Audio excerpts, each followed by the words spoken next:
as spiritualist, Mhm. it's not, reincarnation is not a tenet of our religion.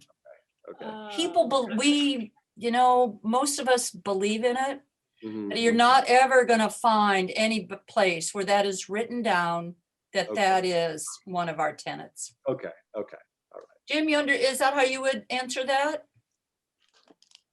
Oh, Jim? Yeah, I'm sorry. I'm playing around with buttons here to get Okay. closed caption up for Carla, and so I'm kind of, when Okay, I push the button, it makes other things change.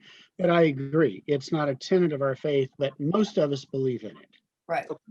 Yeah, which is really weird. I mean, maybe at the next national convention, they'll make it one, because Yeah.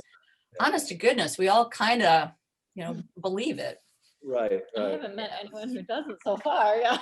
Yeah, exactly. And we talk about it all the time. Right. Pretty So, regularly. Yeah. So I was just kind of Spiritualism doesn't seem to fit well without reincarnation. yeah, exactly. All right. Okay, so we kind of ended with the principles. I am not going to go over those. Carla, I know, and Paige, they're on our webpage if you need to look at them. Those are the 9 things that, we believe in, that we follow every week to help us with our life. And we said that that it was this Emma Britton who, during a seance session, that Robert Owens Sr. came in and said, I want to give you these writings. And so that's how they came about. And then, of course, they were written more so that we can understand them. We'll touch on a few of them tonight as we talk about spiritualism as a religion, spiritualism as a philosophy. For those, all of you who heard Susan's sermon on Sunday, I love that she talked about metaphysics and the metaphysical aspect, because that's what we're going to talk about tonight. We're going to deal with the woo-woo, as my husband says, the woo-woo part of your spiritualism. So the woo-woo, right? The part that, that you can't really understand, but but we understand it. So, but as Susan said, right, metaphysics, it's just beyond what the material world, metaphysics. So it really is, it's the combination of science and religion and philosophy, and it all investigates the origin and function of humanity, and how that all relates to the earth and the universe. So metaphysics really is about the God energy, and the God energy is in everything. And so when we say we're going to talk about metaphysics, we're going to really talk about how the God energy is in nature and in us, and because it's that God, it's the energy. Energy is neither good nor bad, right? We know that we are here for a purpose. Now, we might not know what our purpose is, but we know that we as humans, we come here for a purpose. Your main purpose as a spiritualist is to find out what it is about yourself, your soul, so that you can become the best person you can. So really, spiritualism in that metaphysical way is trying to figure out who you are and what you're doing here, and how you can be the best person that you can be living, right? Living. Because as we do believe, right, when you pass on to heaven, you will meet the lords of karma, and you will, I'm not going to say that you are judged, but you have to kind of reconcile about the life you lived here, right? And depending on how you lived here, it's pretty much how you will be in the spirit world. So the root of, as we think of metaphysics in the spiritual sense, it's trying to help us find the truth of who we are at the very core of our soul and spirit. And once you make that connection with your own soul, all the stuff around you should not shake your foundation. Because once you know who you truly are, you've got to realize that everything else out here is exterior to you. And yeah, things will upset us, but you've got to realize that that's still, if you are strong in your own soul and you believe in your heart and who you are and where you are, it doesn't matter what happens around you. That's all I'm going to say about metaphysics as far as like what it means, but now we're going to kind of delve into it a little bit.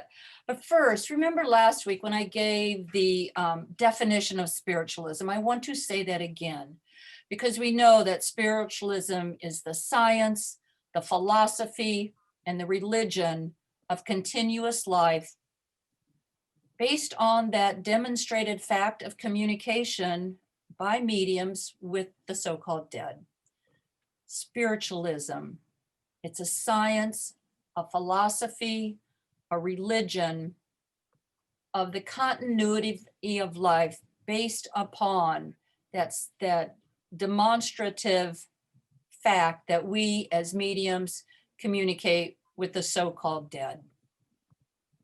And so I think it's really, it's interesting because when you say spiritualism is a science, we prove that, right?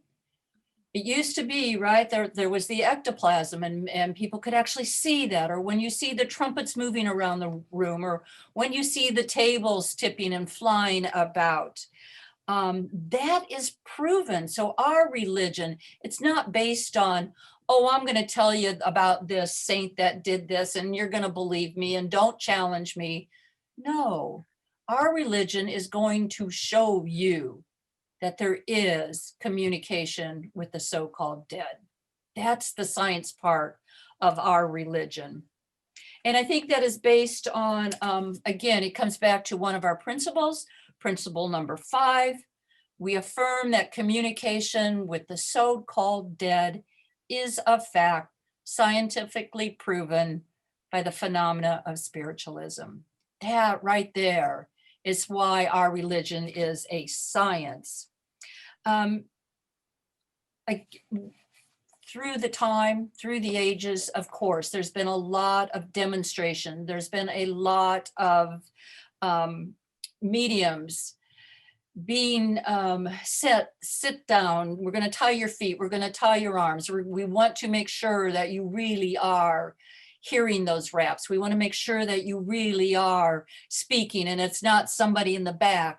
And so again, the science part of our communication with the so-called dead is proven. It is a fact. And I also, it's like one of those natural laws that we spoke about last week. The science part of it is that law of vibration, right? Because if you take solid ice and you melt it, you've changed the vibration of that liquid. Then you boil it, you make it into steam. Again, you've changed the vibration. This is a natural law. And so the rates of that vibration changing is proven. And here in our world, we know that spirit vibrates higher than us. We vibrate lower, but it's that ability of their vibration and our vibration coming together that allows us then to communicate. And spiritualism is also a philosophy. So we did the science part. Principle number 5, we believe in communication with the so-called dead, scientifically proven. The philosophy part of it is, remember that philosophy it's like the study. The philosophy part of our religion studies the law, both of the seen and the unseen sides of life. Principle number 7 speaks highly of what our philosophy is. We affirm the moral responsibility of the individual and that we make our own happiness or unhappiness as we obey or disobey nature's physical and spiritual laws. So by saying this, we realize that when we study the natural laws of life, it helps us to be stronger as individuals. Because if we don't act right now, there's going to be consequences. Even though we know that God does not judge any of us, in God's eyes, you are the same as somebody who shot all those children at Sandy Hook. You are the same in God's eyes because they realize you can be, the doorway to reformation is never closed. You can redeem yourself. Not so much as the Christian faith, and I will say this, Christian faith is based on vicarious atonement, basically meaning that Jesus died for your sins. All you got to do is believe in Jesus and you will be saved. As spiritualists, we don't believe that. We believe that there's no saving or going to hell. There's no hell. There's just different levels of heaven. And the way that you act now is the way that you will be rewarded when you go back to your heavenly home. Also, the philosophy of spiritualism is in our principle number 8, which I just said, right? We affirm the doorway to reformation is never closed against any human, any soul here or hereafter. This should be the most strongest positive motive for why you live a good life. Because the way that you live now is how you will be seen and live in the afterlife. The philosophy of spiritualism teaches us that we are all the brothers and sisters of God. All men, all women, we have that divine spark of God within us. And there's no separation between us and our God. We are the spark of God within us. And because we are all one, right? And I think I spoke about that last week. You know, it's like if you just look at it as this big ball of energy, and if one part of the energy is like up here going, yeah, things are not right, it's this part that comes in to go, let us send you our love. Let us help you. We feel your pain. And so it's just this wonderful circular growth of we are all in this together. Something that hurts you. If you are as tuned in as Lori Callahan, if she knows somebody's in pain, Lori's going to feel that pain. So Lori then tries to bring herself to that good place, that calm, peaceful place, and send that energy off to them. So by taking and searching within yourself, your own soul, you're going to find the meaning of life. Lori, did you have a question? Mm-hmm. You were saying that the way we live this life determines how we live in the afterlife, but according to natural law, wouldn't you say the way we're living this week also determines what's going to happen next week? Oh, absolutely. We don't have to wait until after we pass on. Oh, no, I'm just talking about here and there, but you're absolutely right. I mean, everything is so connected. And what you are doing today, thoughts become things. Try to stay in your positive thoughts, right? We know that if we're living in that positive flow of life, things are so much easier for us. And granted, we all get bumped, we all have negativity, but just think how you feel when you're feeling and thinking bad thoughts poorly. Your whole body just starts like tightening up and you just shut down. So again, the philosophy of spiritualism is know thyself. The way that you live here in this life is how the rest of your life will be, whether it's next week or the next life. And then, of course, spiritualism is a religion, of course. And, you know, we believe in infinite intelligence, right? Number one principle. Number two principle, we believe that the phenomena of nature, both physical and spiritual, are the expression of infinite intelligence. We believe in God. We believe in that universal source, that power. We believe in the natural laws, the spiritual laws. And just as you have to try to make yourself mentally and physically fit, so do you need to make yourself spiritually fit. God is the great creator. God is the divine source.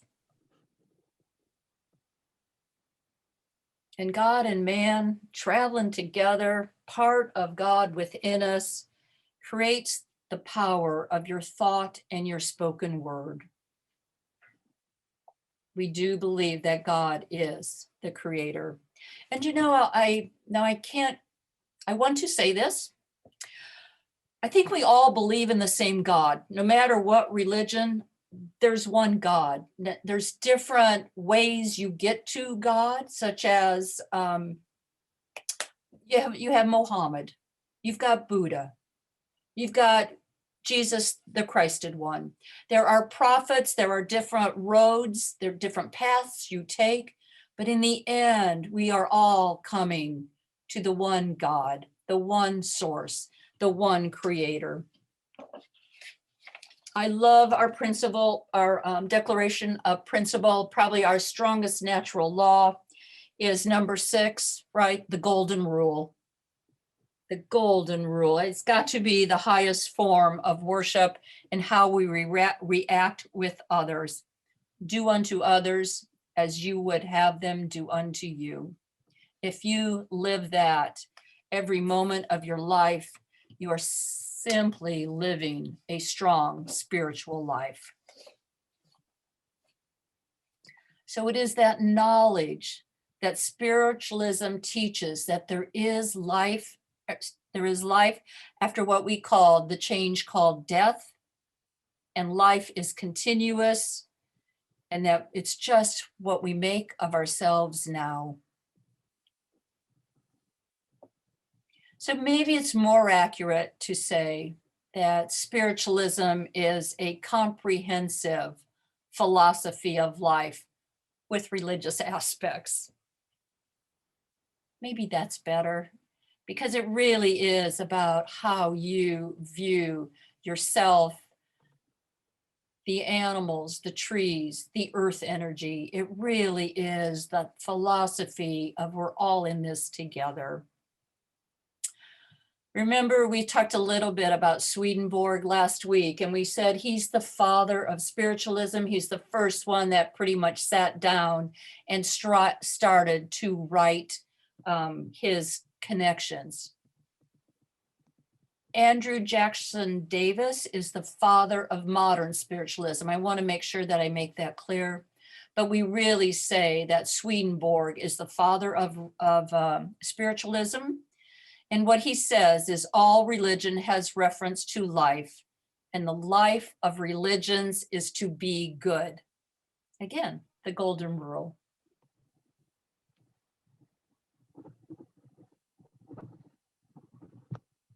Okay. So that's all for that. Does anyone have any questions about those 3 aspects of our religion?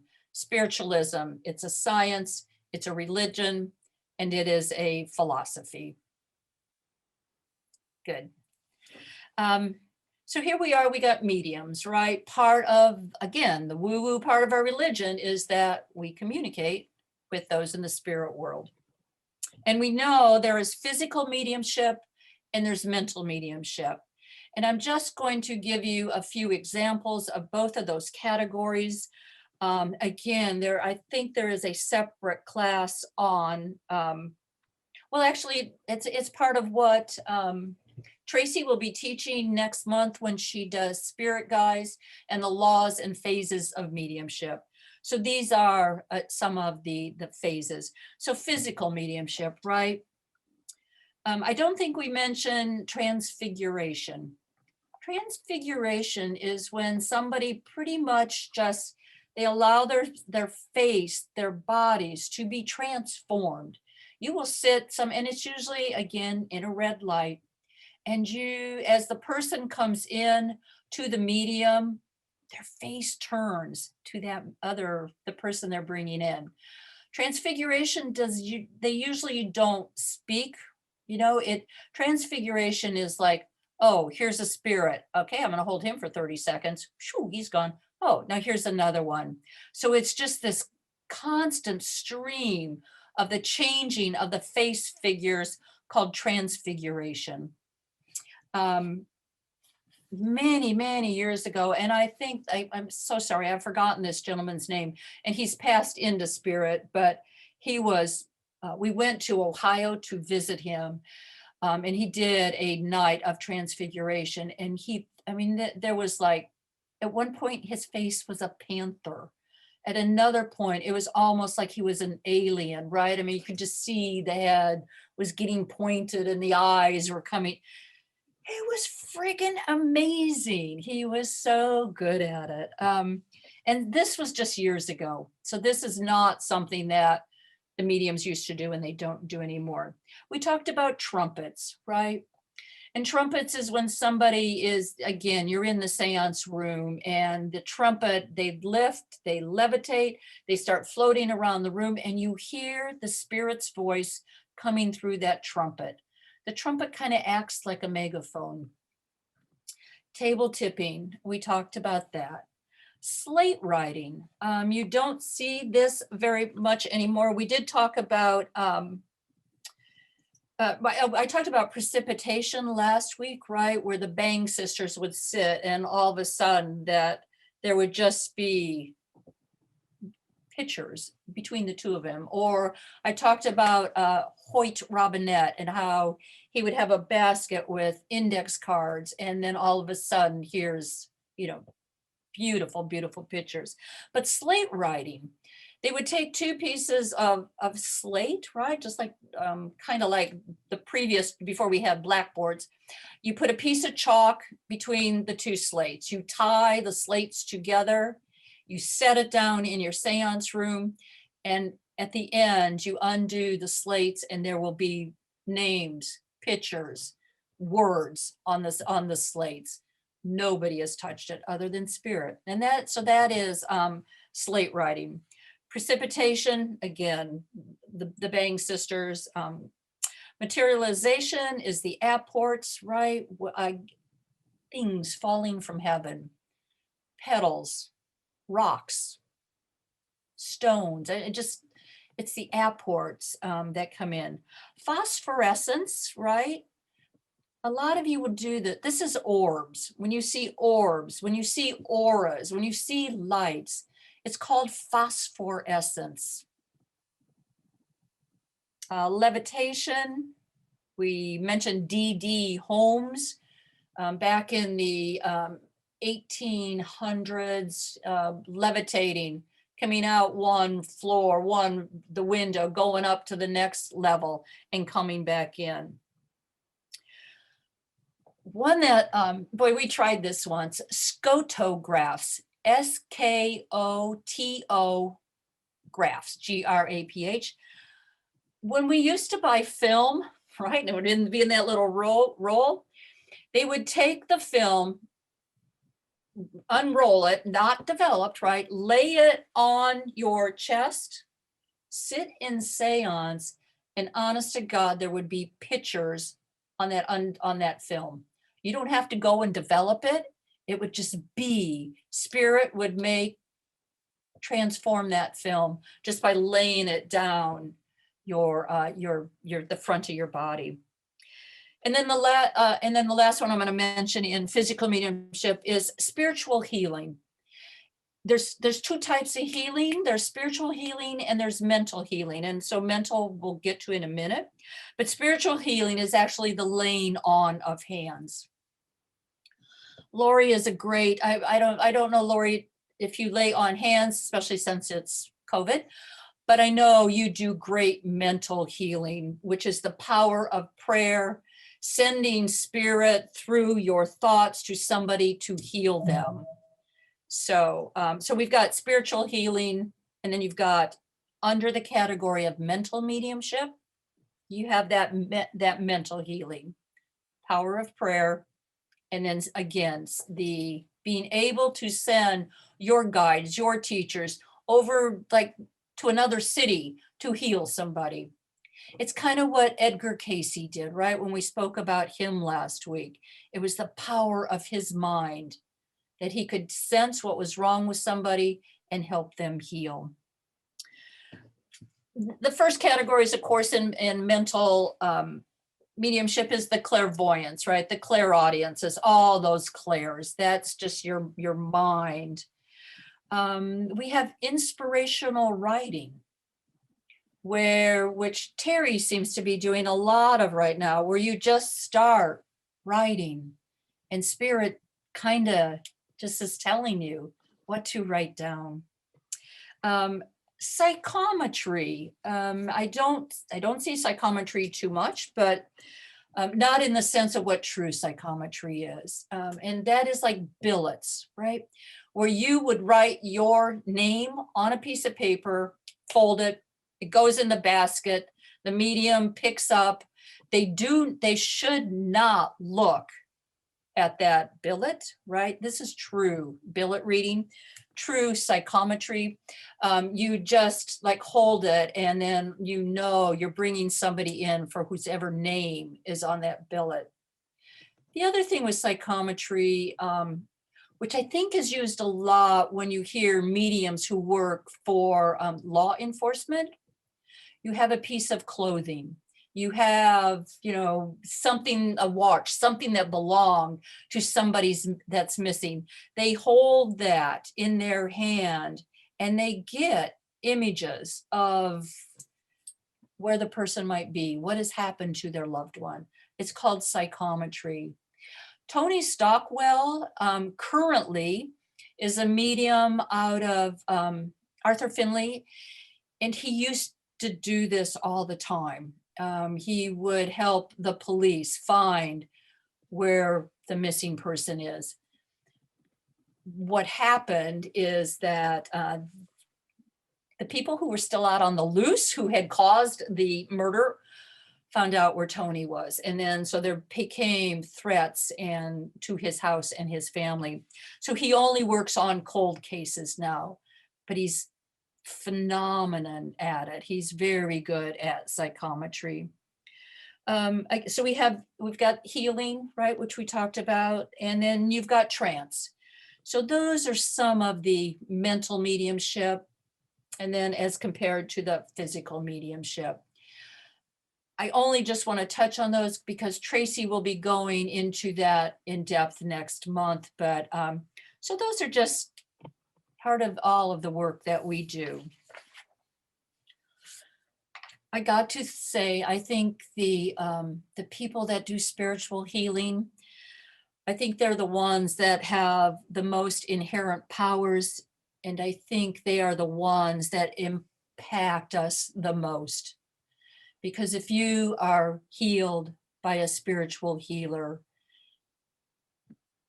my gosh, your disease has gone away. Your problems are no longer. I mean, all of it is very beneficial to mediumship. I love that I can make those connections with the spirit world. I love that the things that I can do. I love the table tipping. I hope someday I get the trumpets moving. But I love what Lori is doing and Jim is doing and all of you other healers, because it is phenomenal. It is probably the most beneficial phase of mediumship is healing.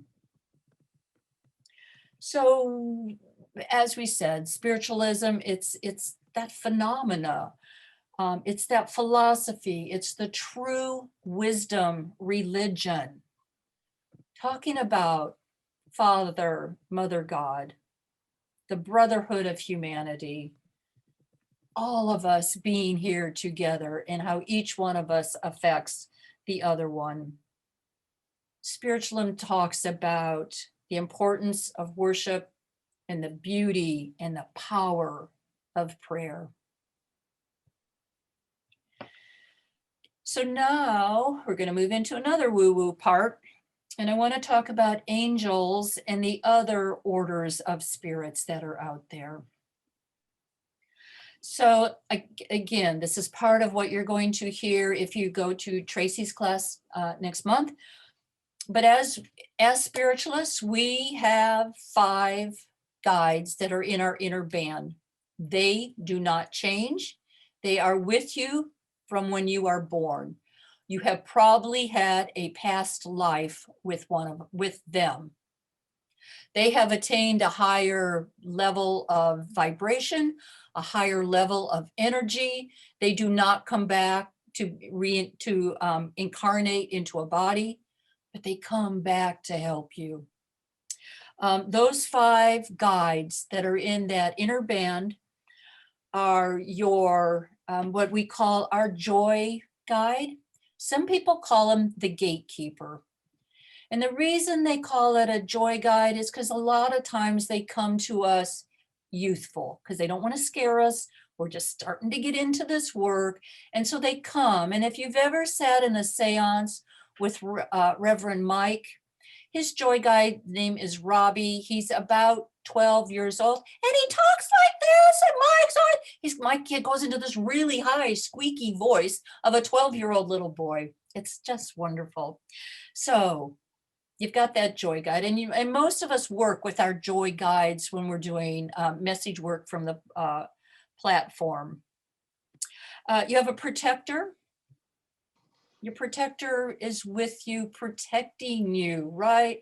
If you're driving down the road and somehow all of a sudden you hear, hey, turn here, even though that's your protector talking to you. Many of the protectors here in the United States are Native Americans, only because they are the first nation. They protected the earth, right? They are great and powerful, but that's not always the case. People have protectors that are from anywhere, everywhere. It doesn't matter. But again, you're going to find you've got your protector who is helping you make the right step. You have a chemist. The chemist regulates your energy and the vitality of your body. And they're really important with you, right? Because my goodness, they want you to eat right. They want you to exercise. But they help you with your life choices about your body. Your doctor teacher helps develop your philosophy of life. And then finally, you have the master. The difference between these 5, the first 4, as I said, the joy guide, the protector, the chemist, the doctor teacher are people that have had guides that have had past lives with you. They have come back to be with you. Your master, on the other hand, is master for many. The first 4, just you, baby, no one else. But the master is with over a lot. And some of the masters would be like Jesus the Christed One, Lao Tzu, Mother Mary. It's on and on and on. And we're going to go a little bit deeper in the masters in a minute. But before I do that, I want to tell you also about your outer band, right? So you got the inner band. That was just those first 5 we just talked about. The outer band, this could be relatives. This could be a philosopher. This could be anybody that's in the spirit world that thinks at this moment in your life, you need a little extra help. And so they come in, they're in that outer band.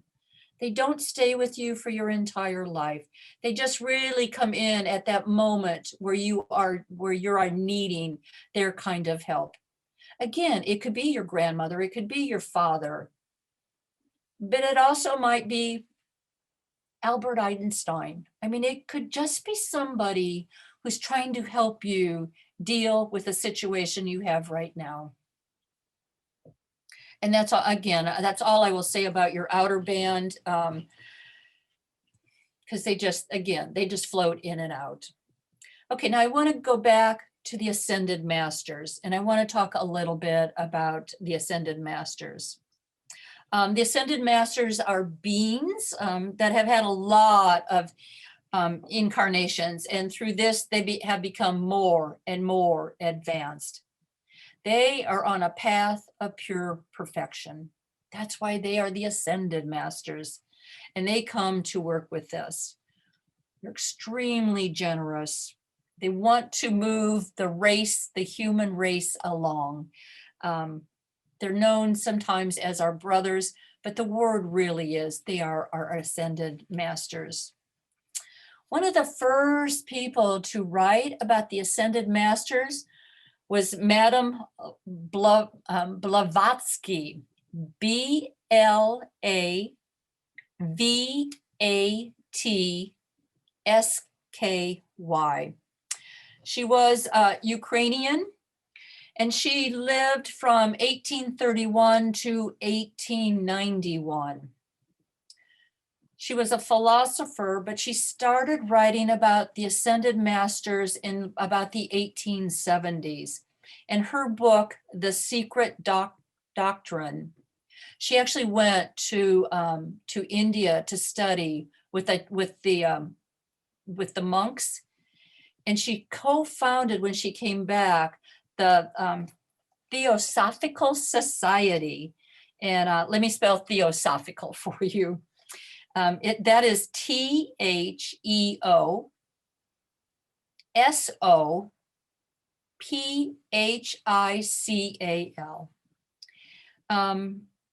And theosophy, which is how you would say it, it literally means knowledge of the divine.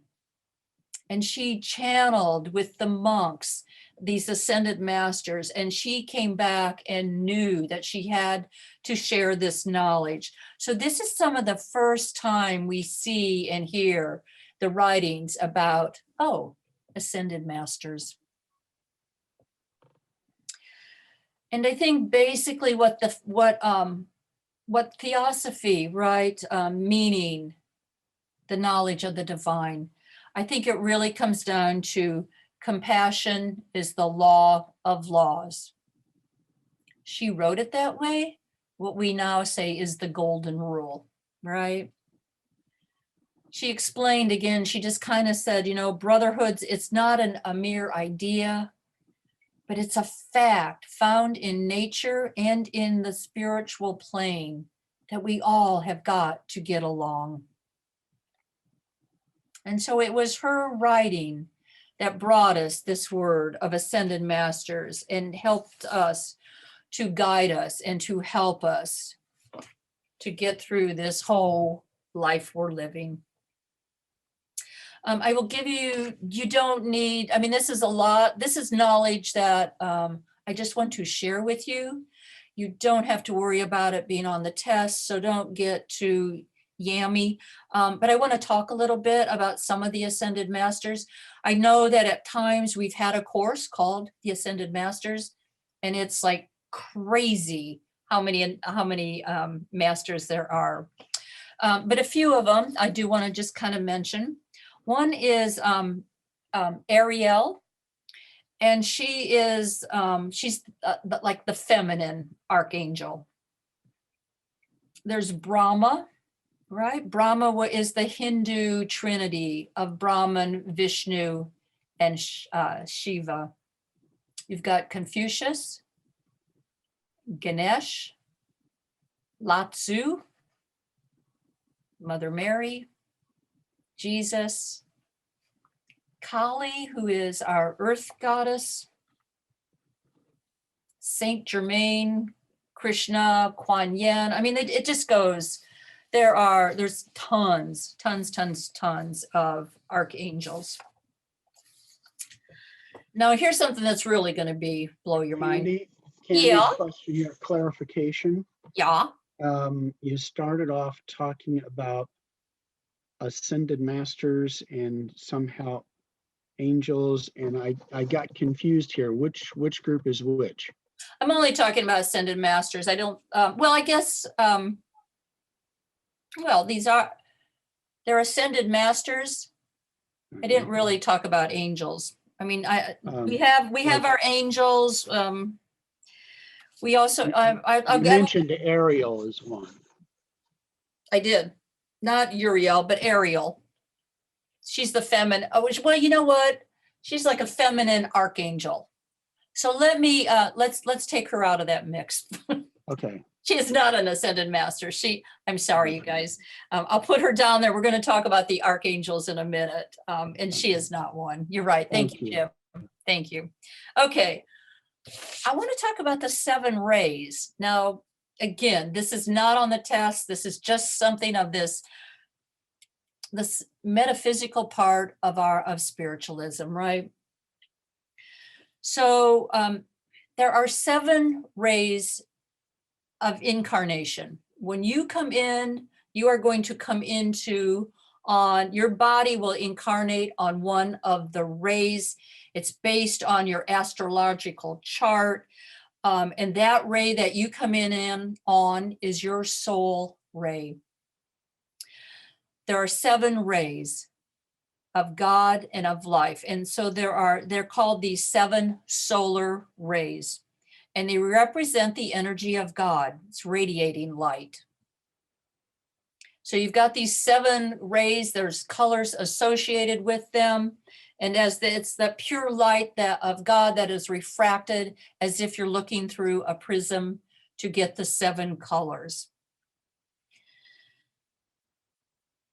You're influenced by the rays, not only your own soul ray, but there are also at birth, you will have your soul ray. You'll also have your personality ray. You'll have your mental, emotional, and physical ray. Again, I can't tell you what your rays are because really it's dependent on that astrological time of when you were born, where everything, the planets and everything was lined up. But there's a lot of information out there on the 7 rays. You can see the other thing about the rays, you don't come in like on ray 1 and then next time you're going to come in on ray 2. You might come in on ray 3 and then next time you'll come in on ray 1. It just really depends on how the planets are aligned when you are born, and honest to goodness, Spirit knows what ray you need to be coming in on when you are born.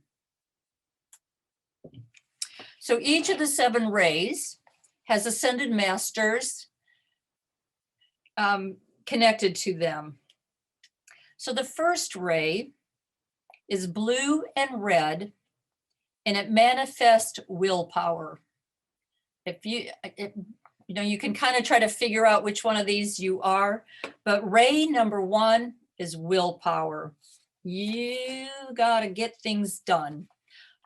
Melchizedek, Metatron, Moses, Thomas Merton, these are people that were born under the first ray.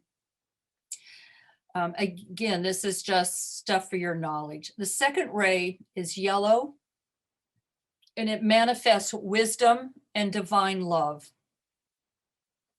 Jesus, Lanto, Latsu, and what is his name? Kamuthi. These are all second rays. The third ray is pink, manifesting unconditional love. And of course, we've got Mother Mary and Kuan Yin, easiest one. The fourth ray is white, and it manifests harmony with conflict. If you are the one that is always like, I'm going to be the mediator, this is probably people that are mediators in the judicial system, but it's trying to find the harmony when there is conflict. Serapis Bay, or Serapis, sorry. Serapis Bay is one from the fourth ray. The fifth ray is green and orange, and it is about the concrete sciences. If you are a scientist, and I'm looking at you, Jason, this is the fifth ray, right? Green and orange. Ganesh, wow, and Ganesh is on this ray. The sixth ray is ruby gold and purple, the two colors together, manifesting devotion and idealism. This is Lakshmi, Isis. And then the seventh ray is our violet ray, manifesting ceremonial order, meaning you're working for the greater good. And Saint Germain will look at you as you walk into our sanctuary every week. He's just right there. It's a beautiful picture. So that's just a little touch on the Ascended Masters, the seven rays. I got a question. Yeah. You were mentioning earlier there was a soul ray, a personality ray, mental, emotional, and physical. Where does that match up with the others that you mentioned? About the other seven rays? Yeah. Well, you come in, so you're going to come in on your soul ray, right? And then the other rays, yeah. So whatever, Soul ray might not be the same as mine. right, Oh. right. I want to speak a moment about archangels, guardian angels. There's tons of archangels. I made that error of calling Ariel, but she's saying she was an ascended master. She's an archangel. I just want to speak about the directional archangels. And then, because again, there's tons. So in the East, we have Raphael.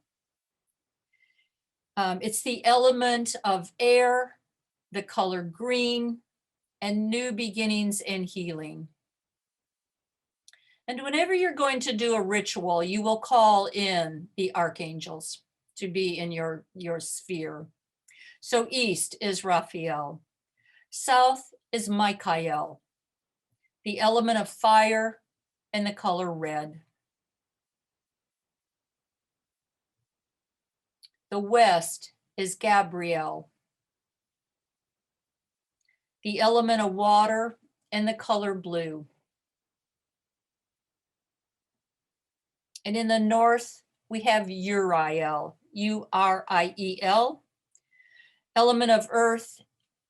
And she takes care of our ancestors, right? Because the North is cold and frozen, and she just takes care.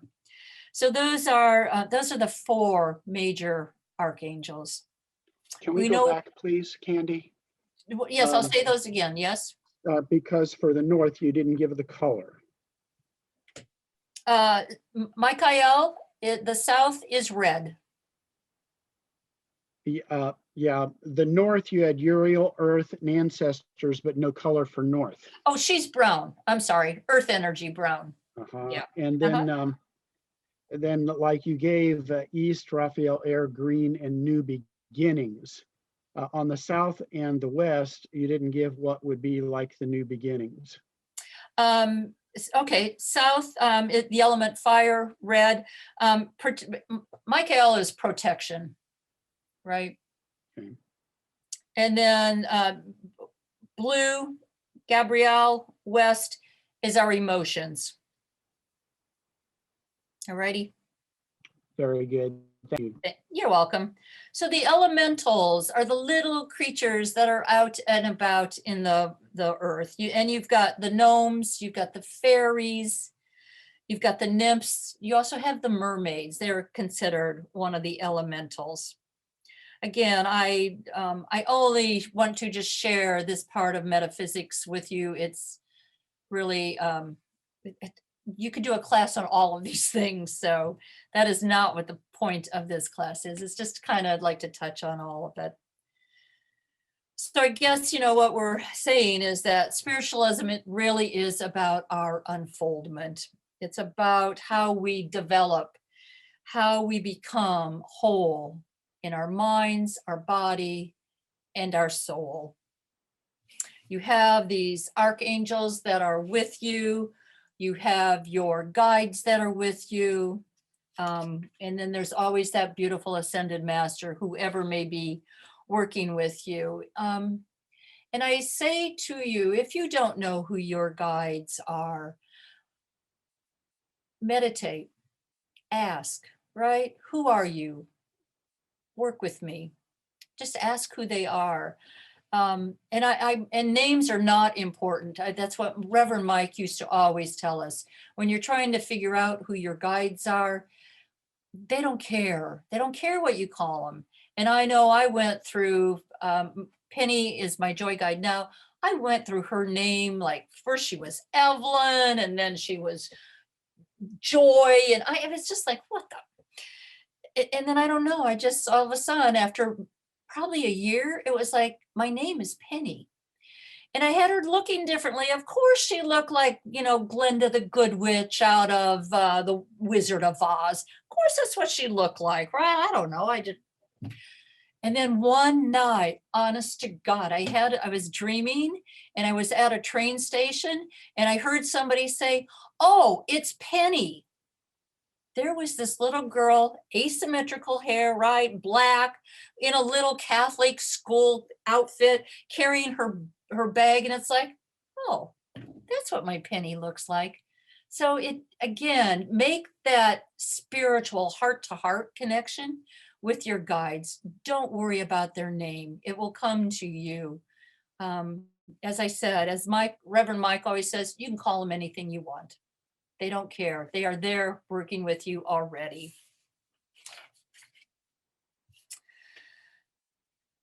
I guess I want to really say that the main purpose of our spiritualism is to know that life's meaning, that sense of belonging, that sense of caring, of being together, whatever that transcendence that fills our life with awe, to decrease our self-focus. What you really need, don't be focusing on yourself.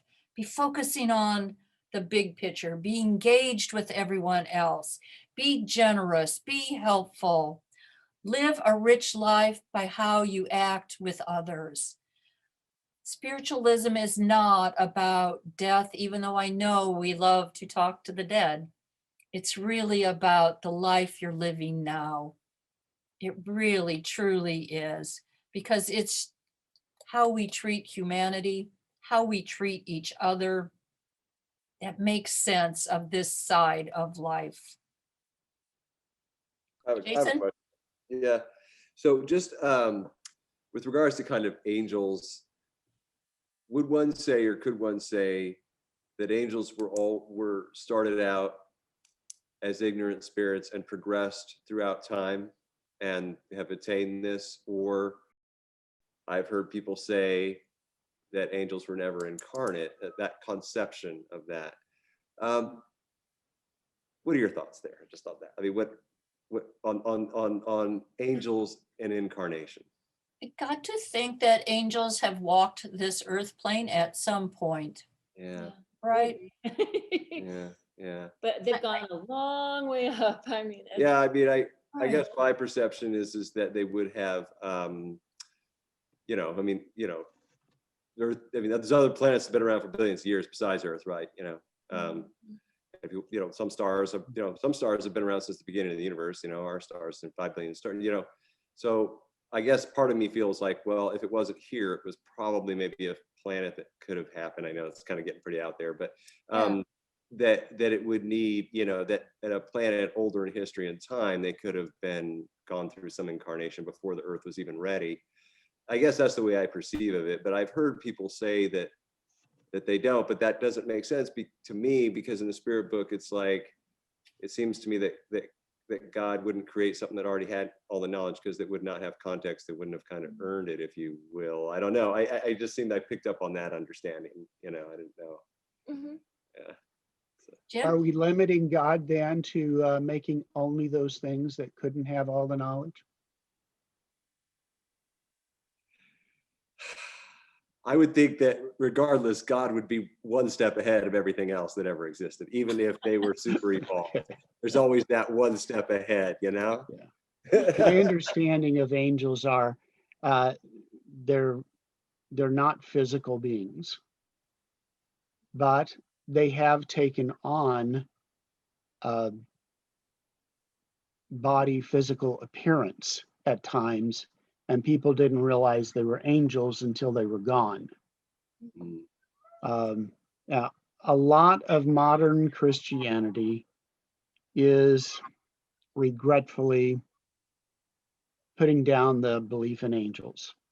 They're taking it as angel just means messenger. You've been a messenger to me, so you're an angel. And I think that that really takes away the spirituality of what angels are about. They are created by God with the purpose of helping us. So they have to be beyond us, even if they're not equals to God,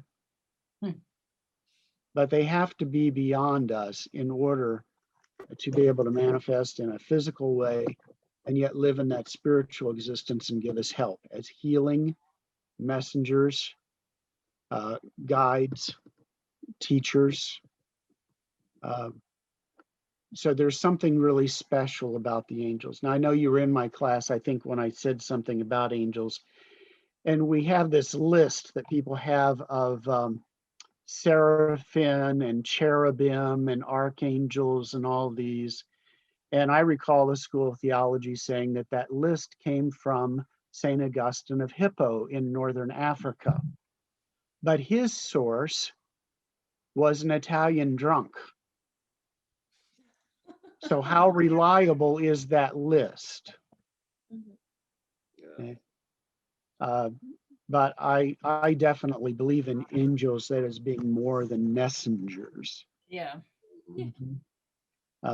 Did that help? Yeah, yeah, definitely. Lori? I have a comment that could apply. This is the strangest experience I had about maybe 12 years ago. A friend of mine who's a healer, I was meeting with her and I'd had this awful headache, headache after headache. And she had just taken a class on angel healing. And I was Catholic then, so I didn't know what to think about that. She said, well, I'll send an angel to heal you one of these nights. Well, it was exactly midnight. I was getting ready to go to bed. And I heard this voice say, okay, lie down.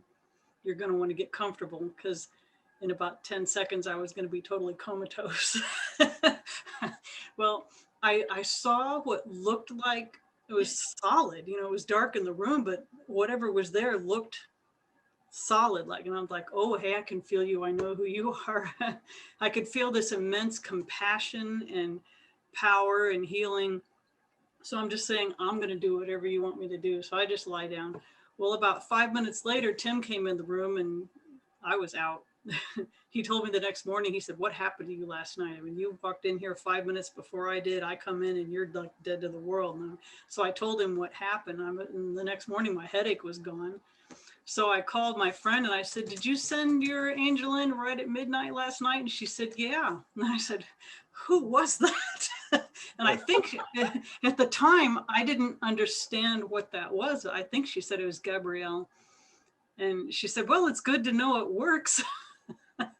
Yeah. She has since moved to Hawaii, so I haven't heard from her in years, but I wouldn't mind something like that every night because in the morning, I felt cleared. The headache that I had was profuse and had been there for a week and it was just gone.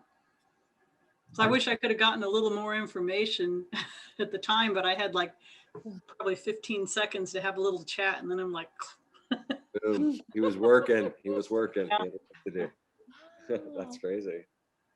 Yeah, there's just so much we don't know about. I mean, that's just the best part. There's so much going on. Candy, I just want to check to see if I got this right, because I usually talk in terms of our being sons and daughters of the King, sons and daughters of God. And early on, you said that we're all brothers and sisters of God. Did you mean sons and daughters? Or did you mean Sure. brothers and sisters? No, Sons and daughters. Okay. We're brothers and sisters of each other. We're the Yes. sons and daughters of God. Okay. That's probably what I meant, and I just kind of put it all there into one. Okay. All right. Good. All right. So we talked about all of spiritualism being a science, a religion, a philosophy. But I think, and I would, so what I want to say is that the philosophical part is really what just keeps us going, right? I think it really is how we view our life and each other's life. And it's reason, it's logic of our religion. And I love that we say that we're going to do a demonstration of mediumship. I love that, because saying that we're going to do a demonstration, two reasons. First off, because a demonstration of the medium's gift is us showing you that connection.